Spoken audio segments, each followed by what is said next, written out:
Assalamualaikum warahmatullahi wabarakatuh. Sahabat baik yang dirahmati Allah, alhamdulillah alladzi bi ni'matihi tatimmus shalihat wassalatu wassalamu ala Rasulillah man la nabiyya ba'dah. Alhamdulillah, puja-puji syukur kita haturkan kehadirat Allah Subhanahu wa taala. Salat berserta salam pada Rasulullah sallallahu alaihi wasallam sepanjang masa insyaallah. Sahabat baik yang dirahmati Allah, sebentar lagi, beberapa waktu lagi kita akan memasuki 1 Syawal, yaitu hari kemenangan insyaallah. Kita kembali menjadi fitri insyaallah. Dan pada waktu itu insyaallah yang dianjurkan kepada kita untuk melaksanakan sholat Idul Fitri. Namun bagaimana ketentuan sholat Idul Fitri, terutama di masa pandemi seperti sekarang ini? Tentunya Islam mengajarkan adanya kemudahan. Al-yusru yuridullahu bikumul yusra wala yuridu bikumul usra. Allah menginginkan bagi kalian kemudahan dan tidak menginginkan kesulitan. Karena itu masa seperti ini perlu kita sikapi sebagaimana saran daripada para ulama kita yang ada di Majelis Ulama Indonesia, disesuaikan dengan kondisi yang ada. Di antaranya ada kaidah la dororo wa la diroro. Kita dapat melaksanakan sebuah ibadah dalam batasan di mana ibadah tersebut tidak membawa bahaya bagi kita dan juga tidak membawa bahaya bagi orang lain.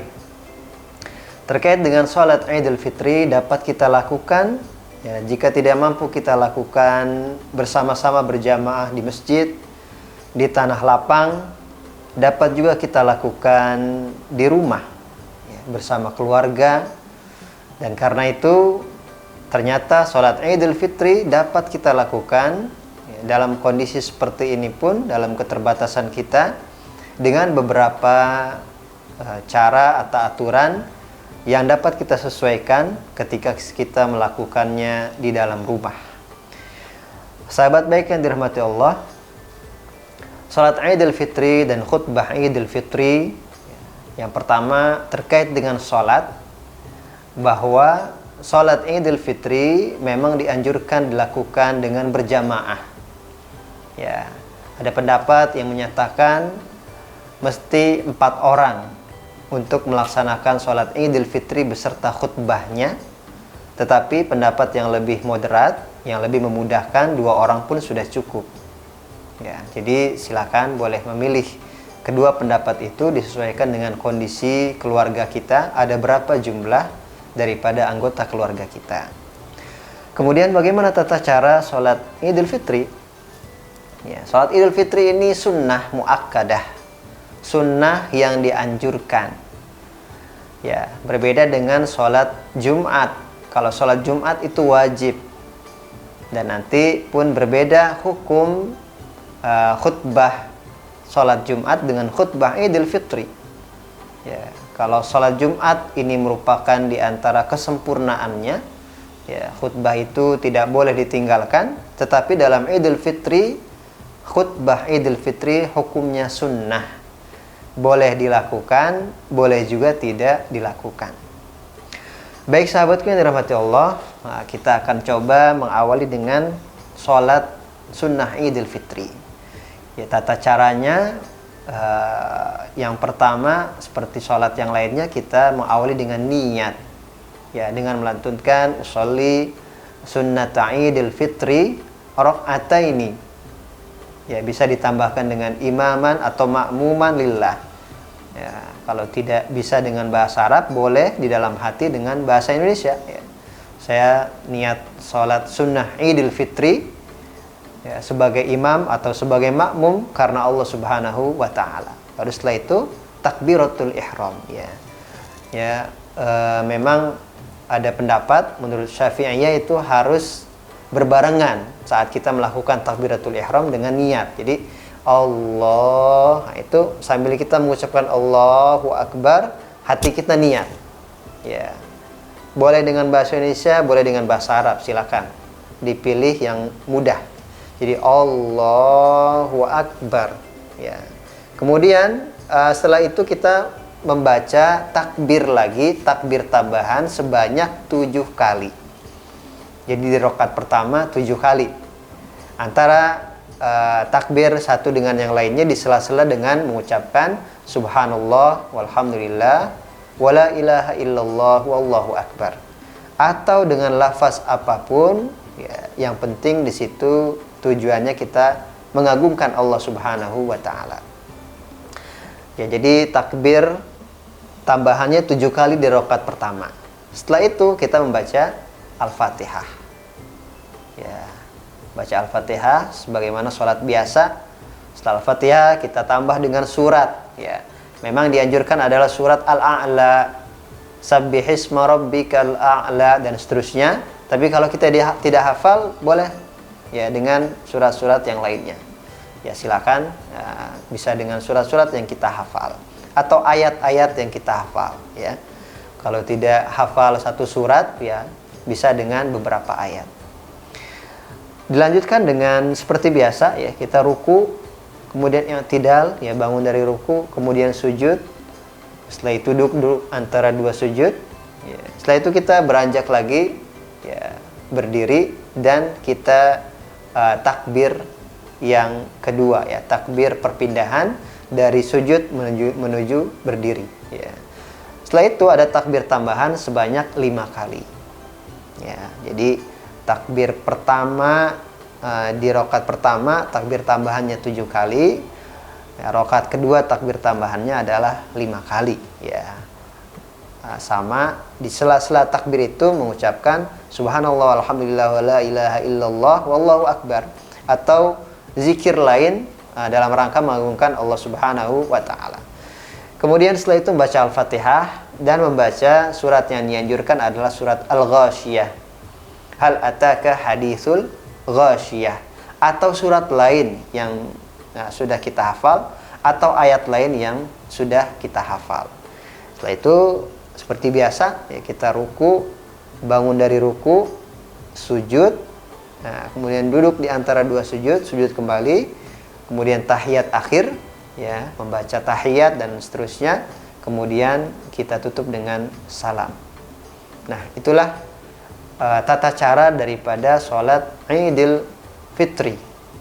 Ya, jadi perbedaan mendasarnya itu ada pada takbir tambahan. Ya, kalau kita bandingkan dengan sholat-sholat yang lainnya. Ya, takbir tambahan di rakaat pertama 7 kali dan di rakaat kedua adalah 5 kali. Sahabat baik yang dirahmati Allah Subhanahu wa taala. Jadi mudah insyaallah kalau kita ingin melaksanakan salat Idul Fitri. Tapi juga kalau kita ingin melengkapinya dengan khutbah, ya khutbah Idul Fitri, itu juga lebih baik, meskipun kalau kita cukupkan dengan salat itu sudah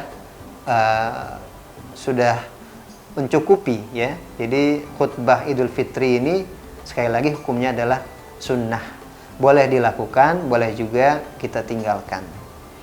Dan perbedaannya dengan khutbah Jumat, kalau khutbah sholat Jumat di awal, ya, sebelum melaksanakan sholat Jumat, tapi kalau khutbah Idul Fitri dilakukan di akhir, ya. Jadi urutannya sholat Idul Fitri dulu, kemudian baru melaksanakan khutbah.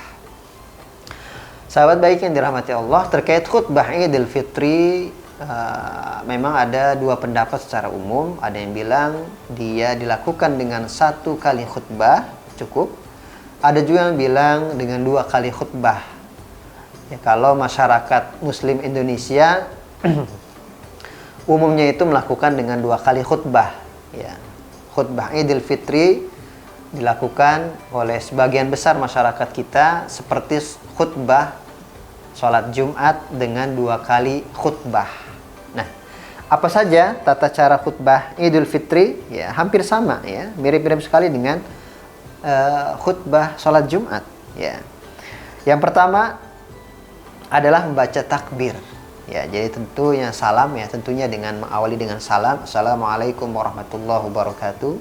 Kemudian, ya, perbedaan dengan khutbah Jumat, kalau dalam khutbah Idul Fitri ditambah dengan takbir. 9 kali biasanya. Allahu Akbar, Allahu Akbar, Allahu Akbar, Allahu Akbar, Allahu Akbar, Allahu Akbar, Allahu Akbar, Allahu Akbar. Ya. La haula wa la quwata illa billah, dan seterusnya. Alhamdulillah. Ya. Kemudian setelah takbir itu memuji Allah, mengucapkan tahmid. Ya. Alhamdulillah alladzi bi ni'mati tamu shalihat. Alhamdulillah. Ya. Nahmaduhu wa nasta'inuhu wa nastahdihi wa nastaghfiruh, dan lain sebagainya, dengan tahmid dalam tujuan memuji Allah Subhanahu wa taala.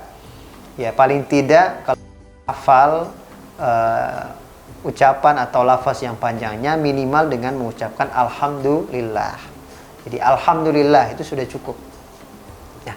Kemudian setelah itu apa? Membaca salawat, ya, untuk Rasulullah Sallallahu Alaihi Wasallam.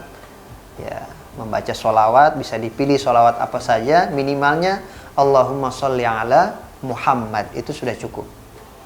Ya. Setelah itu apa? Berwasiat tentang takwa, ya, berpesan, ya, tentang takwa kepada para jamaah, kepada makmum yang tadi mengikuti sholat Idul Fitri. Ya.